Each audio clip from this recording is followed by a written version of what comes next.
My name is Amelia. I didn't grow up rich, but I still managed to get a job and get married. My husband's name is Edward, and he works at a fancy hotel. I thought my life would be a fairy tale, but things didn't turn out that way.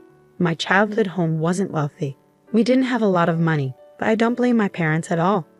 They gave up nice things for me, took me to fun places, and taught me about different cultures. Maybe they loved geography, but as a kid, I often thought they were trying too hard for me. I didn't want my parents to worry about me anymore, so I decided to start working right after middle school. My mom would say, "You should at least finish high school. It might be hard to find a job without it." And my dad would agree, "Yes, we have enough money saved to send you to high school." I was really happy about how my parents felt, but more than that, I really wanted to make life easier for them as soon as possible. "It's okay.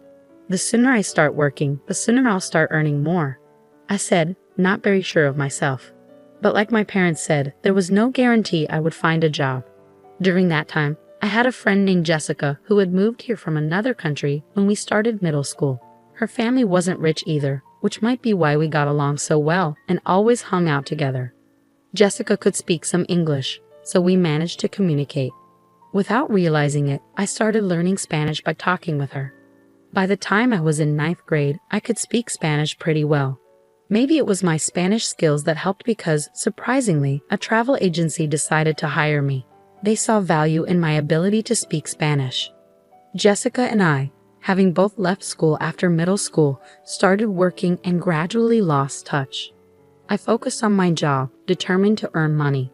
Time passed quickly, and soon I was 26 years old. I often used a lounge in a hotel for work. It was a fancy but cozy place, and the snacks and coffee were reasonably priced. We had our meetings there with the staff. The waiter working there at the time was Edward. The hotel hosted many foreigners, so he spoke Spanish too. Sometimes I would be there with foreign guests. Maybe because we both spoke Spanish, we connected right away. Edward started a conversation, and before I knew it, we were in a whirlwind romance that led to marriage. For a girl from a poor family, getting married was a big deal. I expected to start an exciting new life. However, reality was quite different. When we were getting married, Edward had a request. "If it's okay with you, Amelia, I'd like us to live at my family home." His father had passed away a few years ago, and he was worried about his mother living alone. Her energy levels were dropping, and having someone around to help her seemed like a good idea. Since I worked remotely, Edward thought it would be convenient for me to stay home, look after his mother, and handle the household chores.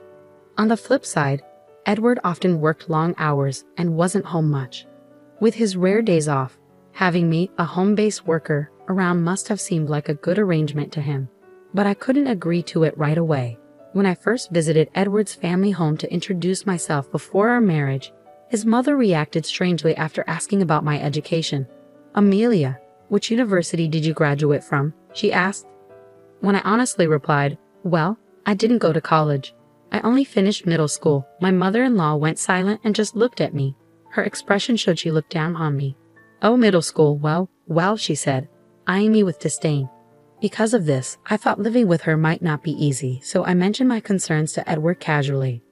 "Edward, do you think your mom has some doubts about me?" I asked him. He chuckled a bit and replied, "Nah, that's not true. Mom trusts me, and I'm sure she doesn't have any bad feelings toward my wife either." His words made me think maybe I was worrying too much. Edward also promised that if any issues arose, he would talk to his mother for me. With that reassurance, I agreed to move in with his family. But once I started living there, things weren't as smooth as I'd hoped. It was a harsh reality check. Whenever Edward and I visited his family's house, his mother would speak to him with such warmth. "Edward, thank you. I'm so grateful you're living with me," she would say, and Edward would respond, "Of course, I knew it would help you out." They seemed like such a close mother and son. But towards me, my mother-in-law's attitude was completely different, cold even. "Well, Amelia, just make sure you don't hold Edward back," she'd say emotionlessly, as if she was giving orders to a servant. It was clear she still looked down on me, but at that moment, Edward stood up for me. "Don't worry, Amelia is doing a great job working too," he said. However, when I mentioned this, my mother-in-law briefly looked stern, a detail I didn't miss. I figured I should talk to Edward if things ever got troublesome and decided to handle it my way. We were family after all, and I didn't want any tension between us. That's how we started living together. But reality didn't bend in a favorable direction. Once, as I was working on my computer as usual, my mother-in-law burst into my room and said angrily, "Hey, Amelia, when are you going to clean my room? It needs to be done by 10 o'clock a.m. every day." I was surprised because I had never heard of such a rule before.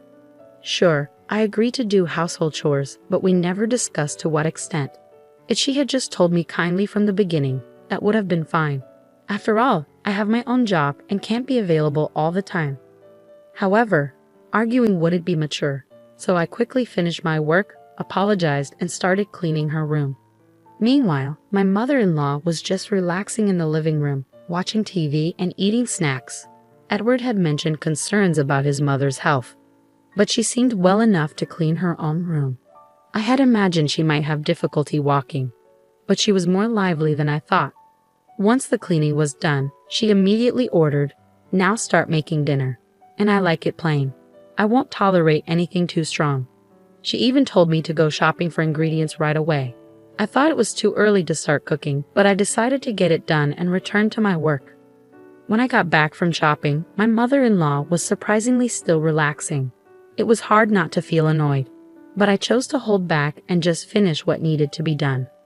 I thought maybe she was testing me, hoping she'd understand in time, but that hope lingered for months.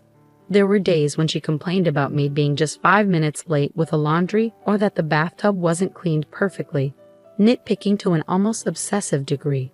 Before I knew it, I ended up doing all the chores around the house, while my mother-in-law just lounged around. Honestly, if she had the energy to nitpick, she could very well do some chores herself. I started to worry that if this continued, it would start affecting my job too.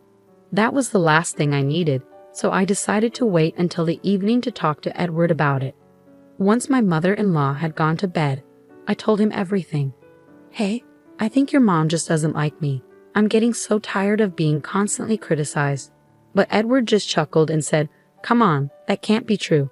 Mom's a kind person. There won't be any issues as long as Amelia doesn't do anything strange.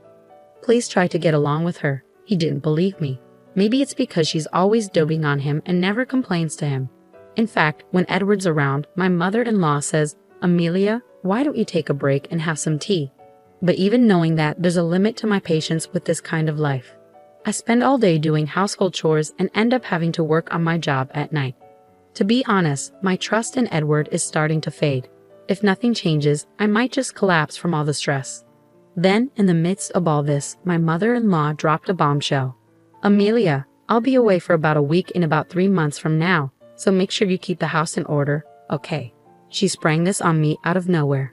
When I asked what was going on, she said, "Edward suggested we go on an overseas vacation." That's my boy, always knowing. I was thrilled at the thought of traveling abroad. I couldn't wait, but when my mother-in-law dropped the bomb about the vacation, I was shocked. Edward hadn't mentioned a word of it to me, and it seemed like I was being left out, expected to stay behind and manage the house. I needed to talk to Edward about this right away, so I brought it up that night. His response was surprising. "Oh, Mom already told you, but you're coming too, right?"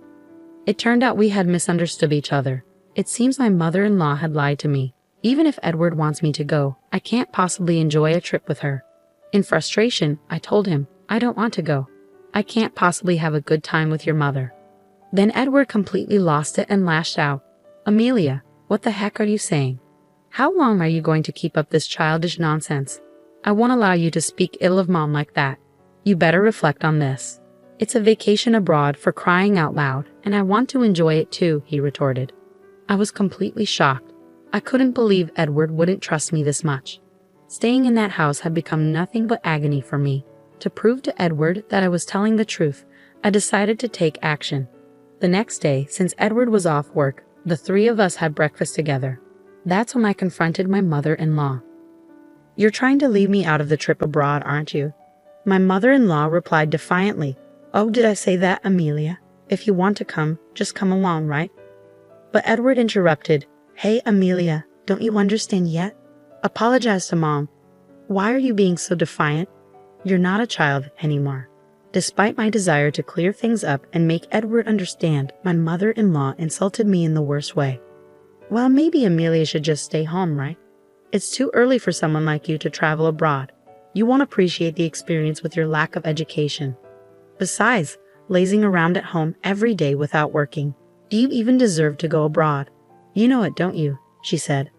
I was shocked that she still believed I was unemployed. I've explained my job to you multiple times, even during our greetings. I've told you what I do, haven't I? I confronted her, but she just looked down on me.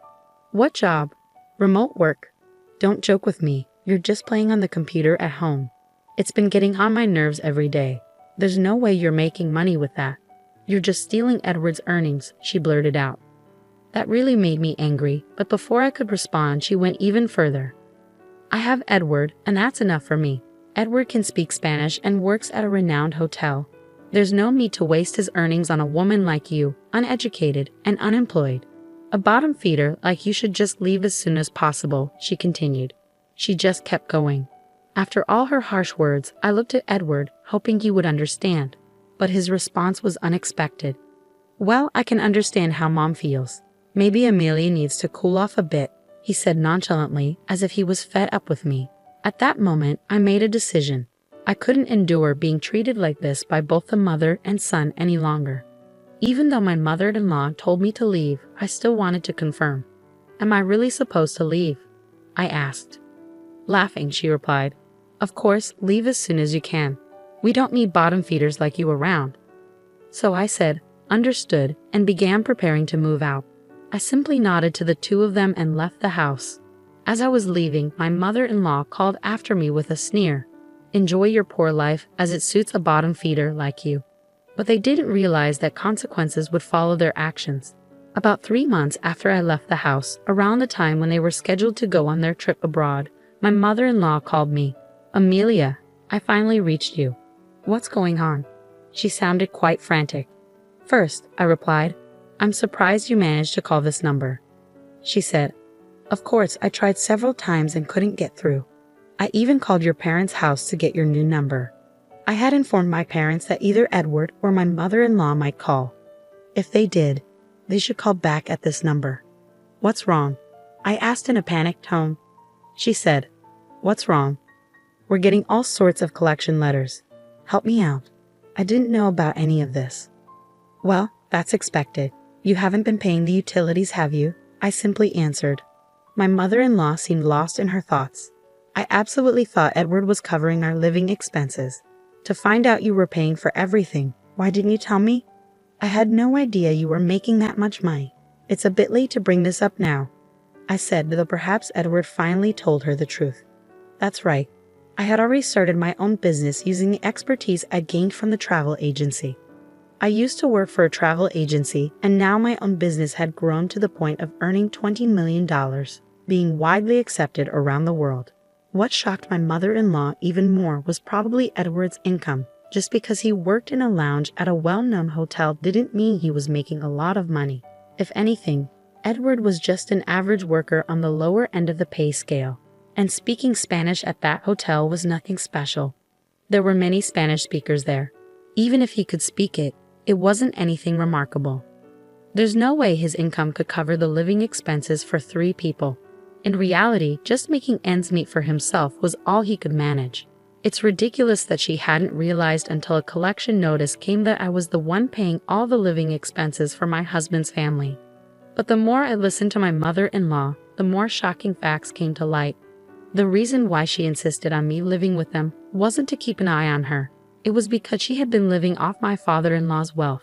Blinded by a temporary influx of cash, she had spent lavishly until there was nothing left. That's when she turned to Edward, presuming he was earning well. But Edward knew his income was low, and he was somewhat aware of my earnings, which is why he turned to me for help. Hearing this only confirmed how irresponsible they were. But their irresponsibility didn't stop there. By the way, are you managing to make the car payments? My mother-in-law exclaimed, raising her voice. Exactly. Both Edward and I have bills piling up since you moved out. I've been receiving more and more credit card statements addressed to both of us. The amounts due each month kept increasing, and before I knew it, they amounted to quite a sum. Their level of luxury spending was beyond me. I have no idea how they were spending without paying the living expenses, But Edward's bills had surpassed his salary, and my mother-in-law hadn't stopped her old habits of lavish spending. It seemed they had both gotten themselves into debt, now totaling over $440,000. What's even more shocking is they thought Edward would somehow manage it if it was just a bit of debt, as my mother-in-law put it, and Edward thought I would take care of it if things got tough. The level of dependency in grown adults was appalling. Beyond exasperation, I was starting to feel the danger. So when my mother-in-law brazenly said, "So Amelia, you can sort this out for us, right?" I was astonished by her audacity. I made it clear to her, "After everything that's happened, you're asking for help now. There's no way I'm helping." That's when Edward suddenly took the phone. "Hey Amelia, you're my wife. You have a duty to help us out. Do something. We can't pay this off." I couldn't believe their nerve, but I did offer him a glimmer of mercy. "So you want to come over? I might consider it if you do." He was immediately enthusiastic. "Oh yeah, you'll let us stay and you'll sort out the money. Then let's do that. Where's your place?"